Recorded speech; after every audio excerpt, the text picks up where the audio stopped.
So this is my review of Resident Evil VIII Village, and I'm only really going to be talking about the gold version. Look, I was hard on 7 for being a first-person game, for relying on too many other sources for their scares. There were those who said that, well, at least it's a return to horror instead of action, but their new definition of horror was Texas Chainsaw Massacre meets the Blair Witch Project. This had me squeamish about continuing further adventures of Ethan Winters, and so I kinda sat out Village until this gold version comes by, with third-person mode and a DLC campaign. And you know what? This is one of the best Resident Evil games. Okay, so we're not really dealing with zombies anymore. You don't have a lot of these scares in the way that you find a corpse on the ground and, oh, it's not quite dead yet. Instead, Ethan is dealing with a village of lichens as he looks for his kidnapped daughter, Rose. I'm not a big fan of those liberties taken with the Resident Evil lore, late in the game trying to tie in the Ethan Winters saga and say, oh, hey, the Spencer Mansion, all that stuff. Yeah, it was all based on research on this megamycete thing they found in the mountains over here. Yep.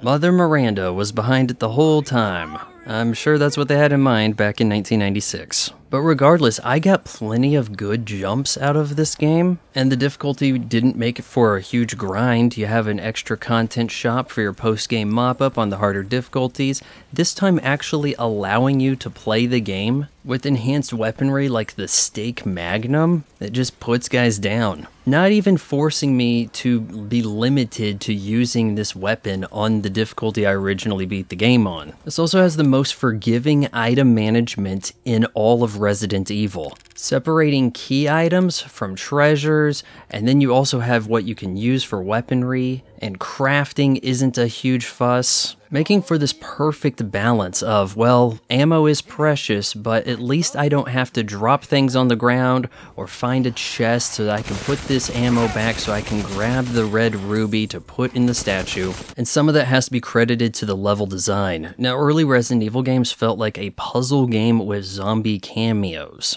There was much backtracking, but I didn't feel like I was backtracking much in this title. Instead, I was largely pushing forward and seldom lost, not really having to consult help often. Well, at least once I got out of Lady Dimitrescu, am I finally saying that right, out of her castle? And by the way, the public reaction to that character in the trailer reveal, that should have made Capcom take notice. Like, look, okay, she has captivated the audience, we need to retool this, let's not make her the first boss, but maybe make her the big bad. And so when you off Big Vampire Lady, there is an initial feeling that everything after is going to be anticlimactic. But I think that the Ethan Winters storyline has actually proven to be pretty good, and though we are acting like this concludes all Winters' stories, I would like to pick things up with that daughter Rosemary. It was great seeing that she got her own DLC campaign, the best I have ever personally played.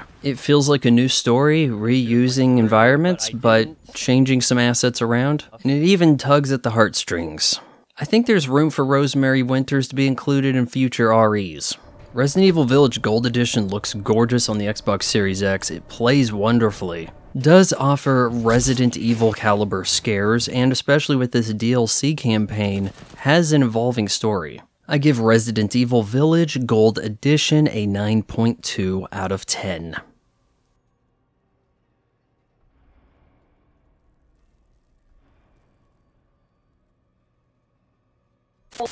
If you appreciate a YouTube channel that doesn't just pad out content to get to the 8-minute mark so that it can hammer you with ad breaks, then you should subscribe to my son's channel. You just got done watching it.